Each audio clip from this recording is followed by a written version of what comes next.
आकाशवाणी दिल्ली है।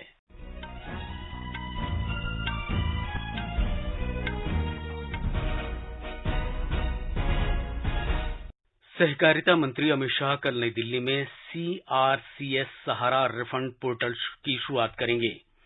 दिल्ली के पर्यावरण मंत्री गोपाल राय ने आज राजघाट डिपो के पास बेड़ा गांव स्थित राहत शिविर का दौरा किया। यमुना नदी में जलस्तर में कमी। आज शाम 6 बजे तक यमुना का जलस्तर 205.94 मीटर दर्ज किया गया। इस वर्ष मई में कर्मचारी राज्य बीमा निगम योजना में कुल 20,23,000 नए कर्मचारी शामिल हुए और प्रधानमंत्री नरेंद्र मोदी ने 25वीं एशियाई एथलेटिक चैंपियनशिप 2023 में भारतीय दल के शानदार प्रदर्शन की सराहना की। प्रादेशिक समाचार के साथ मैं मुकेश कुमार। सहकारिता मंत्री अमित शाह कल नई दिल्ली में CRCS सहारा रिफंड पोर्टल की शुरुआत करेंगे। सहकारिता मंत्रालय ने देश में सहकारी आंदोलन को मजबूत करने और सहकारी समितियों के सदस्यों के हितों की रक्षा के लिए कई पहल की हैं। सहारा समूह की सहकारी समितियों के वास्तविक सदस्यों और जमाकर्ताओं की उनकी वैध जमा राशि के भुगतान की शिकायतों को दूर करने के लिए मंत्रालय ने उच्चतम न्यायालय में एक अर्जी दी थी। इस वर्ष मार्च में उच्चतम न्यायालय ने निर्देश दिया था कि सहारा समूह की सहकारी समितियों के वास्तविक जमाकर्ताओं के वैध बकाया के भुगतान के लिए सहारा सेबी रिफंड खाते से 5,000 करोड़ रुपए सहकारी समितियों के केंद्रीय रजिस्ट्रार को हस्तांतरित किए जाएं। सहारा समूह की सहकारी समितियों के वास्तविक जमाकर्ताओं के वैध दावों के लिए एक पोर्टल विकसित किया गया है। केंद्रीय गृह मंत्री अमित शाह ने कहा है कि मादक पदार्थों की तस्करी से देश में न केवल आर्थिक गतिविधियां प्रभावित हो रही हैं, बल्कि राष्ट्रीय सुरक्षा के लिए भी खतरा पैदा हो गया है। श्री अमित शाह ने आज नई दिल्ली में मादक पदार्थ तस्करी और राष्ट्रीय सुरक्षा पर क्षेत्रीय सम्मेलन को संबोधित करते हुए ये बात कही। ब्यौरा हमारे संवाददाता से।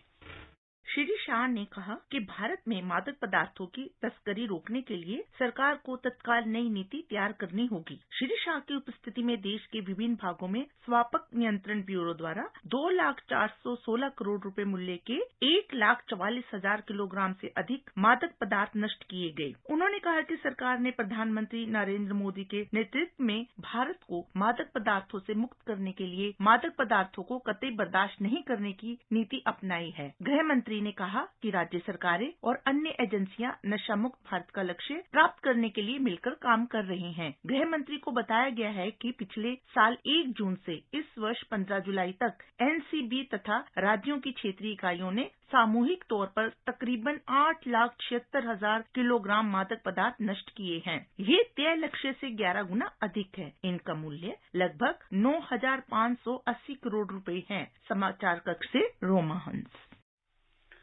भारतीय जनता पार्टी अध्यक्ष जगत प्रकाश नड्डा ने राष्ट्रीय जनतांत्रिक गठबंधन NDA को देश की सेवा और मजबूती के लिए बनाया गया एक आदर्श गठबंधन बताया है। उन्होंने कहा कि पिछले कुछ वर्षों में NDA की पहुंच और दायरा बढ़ा है।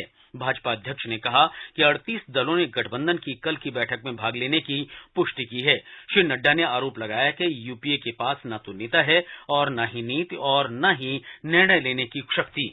उन्होंने कहा कि ये स्वार्थ पर आधारित गठबंधन है और केवल फोटो खिंचवाने के लिए है। श्री नड्डा ने कहा कि यूपीए भ्रष्टाचारियों का जमावड़ा है। उन्होंने कहा कि पिछले 9 वर्ष में NDA सरकार ने सुशासन से काम किया और लगातार इसी प्रकार काम कर रही है। श्री नड्डा ने कहा कि इस दौरान देश ने प्रधानमंत्री नरेंद्र मोदी का मजबूत नेतृत्व देखा है और इसने देश में सकारात्मक माहौल बनाया है। केंद्रीय इलेक्ट्रॉनिक्स और सूचना प्रौद्योगिकी राज्य मंत्री राजीव चंद्रशेखर ने कहा है कि देश में अगले 4-5 वर्षों में स्टार्टअप क्षेत्र में 10 गुना वृद्धि होगी। निवेशक स्टार्टअप सम्मेलन और 6ठे स्थापना दिवस को संबोधित करते हुए श्री चंद्रशेखर ने कहा कि यूनिकॉर्न और स्टार्टअप उद्यमों के निर्माण में देश में हुई अभूतपूर्व प्रगति की सराहना की। श्री चंद्रशेखर ने कहा कि उन्हें पूर्ण विश्वास है कि अगले 4 से 5 वर्षों में भारत में यूनिकॉर्न की संख्या 108 से बढ़कर 10,000 तक पहुंच जाएगी। उन्होंने बताया कि भारत में अभी 1 लाख स्टार्टअप्स हैं और इनकी संख्या में 10 गुना वृद्धि होगी। श्री चंद्रशेखर ने कृत्रिम मेधा, Web3 और डीप टेक जैसे उभरते प्रौद्योगिकी क्षेत्रों में उद्यमियों के सफल प्रयत्नों का भी उल्लेख किया। उन्होंने कहा कि स्टार्टअप्स के लिए धन की उपलब्धता और समर्थन के साथ साथ उद्यमिता और नवाचार को बढ़ावा देने देने के लिए सरकार के प्रयास तीव्र विकास में योगदान करेंगे। श्री राजीव चंद्रशेखर ने कहा कि 2014 में भारत का प्रौद्योगिकी परिदृश्य केवल सूचना प्रौद्योगिकी और इससे जुड़ी सेवाओं तक सीमित था। हालांकि तब से अब तक विभिन्न क्षेत्रों में अवसर उभर रहे हैं, विशेष रूप से डीप टेक, कृत्रिम मेधा और आंकड़ों पर आधारित अर्थव्यवस्था, सेमीकंडक्टर डिजाइन, माइक्रो इलेक्ट्रॉनिक्स और उच्च प्रदर्शन वाले कंप्यूटिंग के क्षेत्रों में नए अवसर सामने आ रहे हैं। उन्होंने सम्मेलन में उद्योग जगत के दिग्गजों और युवा उद्यमियों से मुलाकात भी की। समाचार कक्ष से प्रियंका अरोड़ा। प्रादेशिक समाचार आप आकाशवाणी दिल्ली से सुन रहे हैं। ताजा समाचार जानने के लिए आप हमारी वेबसाइट newsonair.com पर लॉगिन कर सकते हैं। दिल्ली विश्वविद्यालय ने आज अपने नए शैक्षणिक सत्र 2023-24 के लिए स्नातक पाठ्यक्रमों में दाखिले की अधिसूचना जारी कर दी। अधिसूचना के अनुसार common seat allocation system UG के दूसरे चरण के अंतर्गत CSAS पोर्टल पर अभी तक रजिस्ट्रेशन न करवाने वाले अभ्यर्थियों को भी पंजीकरण का मौका मिलेगा। इसके लिए विश्वविद्यालय ने 24 जुलाई तक दोनों चरणों को खुला रखने का निर्णय लिया है। विश्वविद्यालय ने बताया कि जिन उम्मीदवारों ने स्नातक में दाखिले के लिए पहले चरण को पूरा कर लिया है, उन्हें दूसरे चरण के अंतर्गत अपने पसंदीदा पाठ्यक्रमों और महाविद्यालय चुनने के लिए www.uggadmission.uod.ac.in पर लॉगिन करना होगा। इसके अलावा किसी कारणवश अभी तक CSAS पोर्टल पर पंजीकरण नहीं कर पाने वाले उम्मीदवार भी इस पोर्टल पर अपना पंजीकरण करा सकेंगे।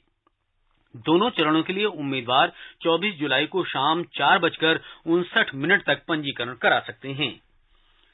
दिल्ली के पर्यावरण मंत्री गोपाल राय ने आज राजघाट डिपो के पास बेला गांव स्थित राहत शिविर का दौरा किया। इस दौरान उन्होंने अधिकारियों को शिविर में साफ सफाई सुनिश्चित करने और चिकित्सा सुविधा उपलब्ध कराने के लिए निर्देश दिए। श्री राय ने राहत शिविरों में बाढ़ प्रभावितों के रहने और उन्हें भोजन के साथ ही सभी आवश्यक सुविधाएं सुनिश्चित करने के लिए सभी अधिकारियों को निर्देश दिए। इस दौरान श्री राय ने बताया कि बाढ़ प्रभावितों के लिए सरकार ने राजधानी में कई जगह पर राहत शिविर लगाए हैं, जहां सरकार लोगों को सभी आवश्यक सामान और सुविधा उपलब्ध करा रही है। उन्होंने बताया कि सरकार के सभी मंत्रियों को बचाव, राहत और पुनर्वास कार्य की निगरानी और पर्यवेक्षण संबंधी कार्यों की जिम्मेदारी सौंपी गई है। श्री राय ने कहा कि यमुना किनारे रहने वाले कई लोगों का काफी नुकसान हुआ है। उन्होंने बताया कि सरकार बाढ़ पीड़ितों को आर्थिक मदद देगी। यमुना नदी में जलस्तर लगातार घट रहा है। केंद्रीय जल आयोग द्वारा आज शाम 6 बजे तक यमुना का जलस्तर 205.94 मीटर दर्ज किया गया। हालांकि यमुना अभी भी खतरे के निशान 205.33 मीटर से ऊपर बह रही है। राजधानी के कुछ क्षेत्रों में जलभराव की स्थिति में सुधार होने के बाद सड़कों को यातायात के लिए खोल दिया गया। इसमें वजीराबाद फ्लाईओवर के बीच मजनू का टीला से ISBT कश्मीरी गेट के बीच दोनों मार्ग, ISBT कश्मीरी गेट से सलीमगढ़ बाईपास होते हुए IP फ्लाईओवर, सराय काले खां से IP फ्लाईओवर होते हुए गीता कॉलोनी अंडरपास से ISBT को जाने वाले रिंग रोड और मुबारका चौक से वजीराबाद तक आउटर रिंग रोड शामिल है। वहीं रिंग रोड पर राजघाट से यमुना बाजार तक सड़क अब भी बंद है। इसके अलावा पुराना लोहे का पुल पुष्ता से शास्त्री पार्क श्मशान घाट के बीच की सड़क को भी बंद रखा गया है। राजधानी में आवश्यक वस्तुओं, सेवाओं और राहत सामग्री लाने और ले जाने वाले वाहनों पर कोई प्रतिबंध नहीं है। देश में वर्ष 2015-16 और 2019-21 के बीच गरीबी में जीने वाले लोगों की संख्या 24.85 से घटकर 14.96% पर आ गई है। नीति आयोग के आंकड़ों के अनुसार राष्ट्रीय बहुआयामी निर्धनता सूचकांक में ये जानकारी दी गई। नीति आयोग के मुख्य कार्यकारी अधिकारी BVR सुब्रमण्यम ने कहा कि 5 वर्षों में 13.5 करोड़ लोग गरीबी से बाहर आ गए हैं।